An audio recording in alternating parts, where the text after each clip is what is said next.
Vamos comentar agora sobre o assunto mais falado na internet, que é que o tetraplégico volta a recuperar os movimentos, volta a andar depois de uma aplicação de polilaminina na região da lesão medular. Eu, como atuo na área há mais de 10 anos, eu não confio 100% em vídeos que são postados na internet.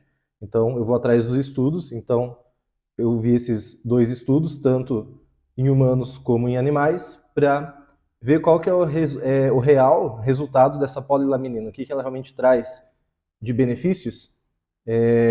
Porque eu nunca posto nada baseado em vídeos que eu vejo na internet. Então, você tem que ir atrás do estudo para aprofundar sobre o que foi realizado, quais os tipos de, qual a técnica, qual o procedimento, qual tipo de paciente que participou, qual o nível da lesão, tudo isso influencia muito no resultado, não é uma coisa milagrosa.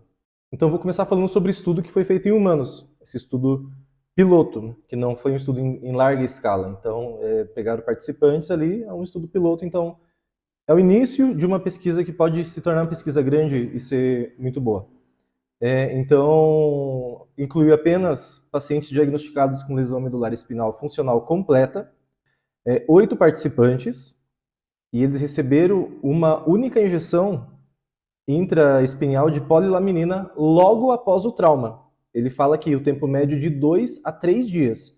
Então, foi logo que teve o acidente, o trauma ali, foi aplicada a polilaminina 2 a 3 dias após. Então, não são casos crônicos, são casos bem agudos. Aqui ele também fala das causas das lesões. Então, a lesão por queda, acidente automobilístico, por tiro, e os níveis neurológicos variaram de C5 a T10. Então, 4 participantes eram tetraplégicos, então lesões cervicais, e 4 eram paraplégicos, lesões torácicas para baixo.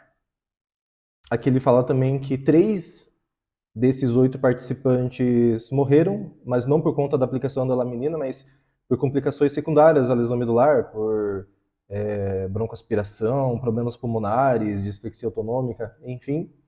E então sobraram 5 participantes. Então, desses 5 participantes, apenas um deles, que era classificado como EASY-A, para quem não sabe, EASY-A é uma lesão medular considerada completa, então você perde função motora e sensorial abaixo do nível da lesão. O único que evoluiu de A para D, que D você ganha força praticamente completa de todos os movimentos, com um pouco de incoordenação, mas consegue ali se locomover com poucas sequelas, digamos assim, foi o único que teve essa evolução. Mas em nenhum momento a informação de quanto que essa medula foi danificada foi passada no estudo. Porque o que acontece, é muito importante essa informação que eu vou passar para vocês. Quando se tem uma lesão medular, cria-se um edema no local que impede a passagem de informações do cérebro para a medula. Então você perde todos as informações sensoriais e motoras abaixo do nível da lesão por conta desse edema que se cria. Então é difícil você classificar. Como foi aplicado no segundo e terceiro dia essa polilaminina, no choque medular quase todos os pacientes vão estar com EASY-A. Só que a recuperação espontânea, quando esse edema vai diminuindo, os movimentos vão aparecendo progressivamente e depois de ali alguns meses aparece realmente a sequela que ficou do paciente, né, da pessoa que teve a lesão medular. Então, essa informação a gente não tem, a gente não sabe se essa pessoa poderia já vir a recuperar os movimentos espontaneamente sem a polilaminina ou com a polilaminina. Isso é uma informação bem importante. E os demais participantes? Os demais participantes tiveram uma recuperação, baixou o nível da lesão. Então, por exemplo, que era um C5 conseguiu ir para um C6, para um C7, mudou a escala do ASIA, que foi para A para C, ganharam movimentos ali. Mas, como eu disse, dependendo do nível da lesão, isso é possível acontecer sem a aplicação da polilaminina. Então, por isso que é necessário um estudo grande para ter certeza, tem um grupo mais homogêneo também. Tipo, vamos pegar pacientes com lesão cervical, todos no mesmo nível e a mesma gravidade da lesão. Então, todos foram secção completa ou lesão 80% da medula, e acompanhar essas pessoas, esses pacientes, com esse grupo mais homogêneo, não tão diferentes, tão heterogêneos assim. E agora um estudo mais completo, invasivo, que é esse estudo aqui, foi feito com animais, com ratos. Então, como que foi conduzido esse estudo? Foram pegos ratos fêmeas e divididos em 3 grupos. No primeiro grupo foi feita uma lesão, então eles lesionaram a medula desses ratos. Eu acho não sou muito a favor de testes em animais, mas enfim. Eles inflaram um balão na medula do rato, no nível de T8 a T9, por fazer uma lesão por compressão. Então não foi uma lesão de corte, foi uma compressão. Então você apertou a medula e isso gera ali também um processo inflamatório e evita que impulsos nervosos passem por ali.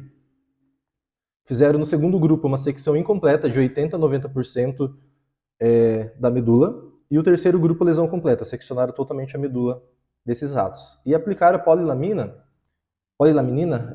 logo após a lesão. Então cortou, fizeram ali a compressão e já aplicaram em seguida a polilaminina.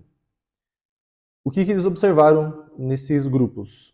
Que no grupo que foi feita a compressão, que não teve secção completa e nem parcial, todos os ratos recuperaram a função motora espontaneamente. Então, aplicando ou não aplicando polilaminina, os ratos recuperaram a função motora. A diferença é que os ratos que foram aplicados a polilaminina,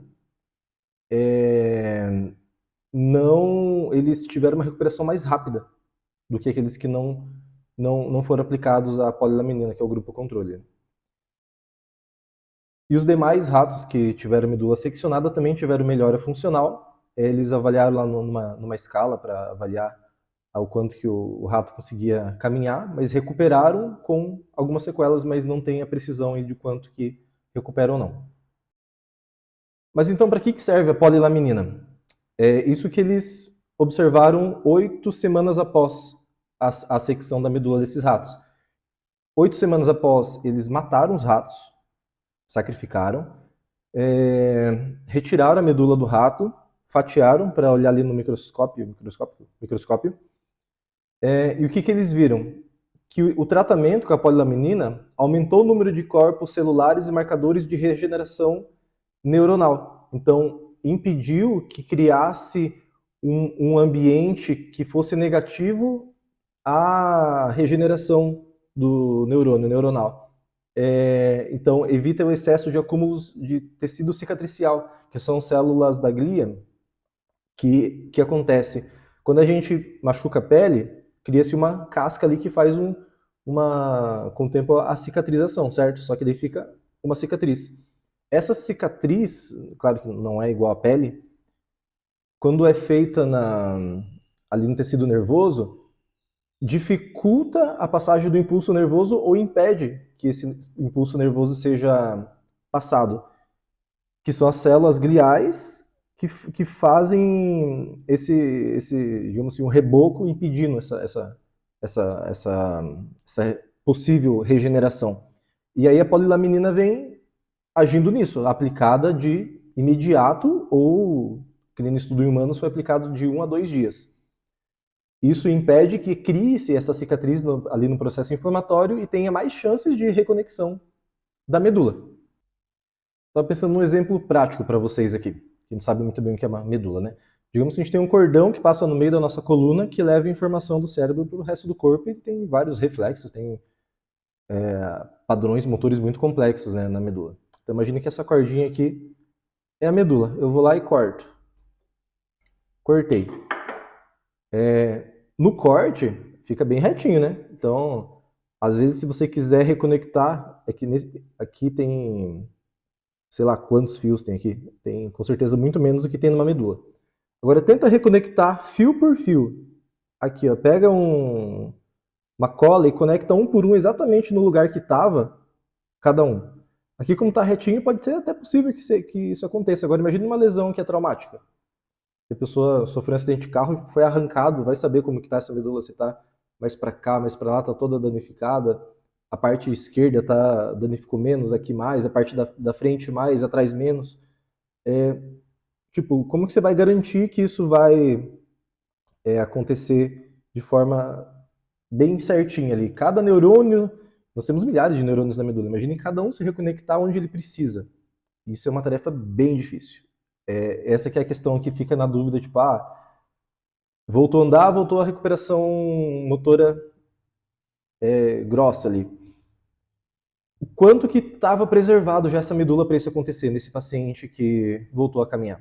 Realmente foi só resultado da polilaminina? Não estou julgando, é um trabalho muito bom. Inclusive já tem um estudo de muitos anos atrás, quando eu estava em São Paulo ainda, eu já tinha artigo, eu não lembro se era polilaminina, mas era uma substância que aplicava também até 24 horas após a lesão, que fazia esse mesmo efeito. Evitava que criasse essa cicatriz ali e dificultasse a regeneração neuronal. Mas é isso, é muito promissor, mas cuidado com o que a gente vê na internet. Não é tudo milagre, tá bom?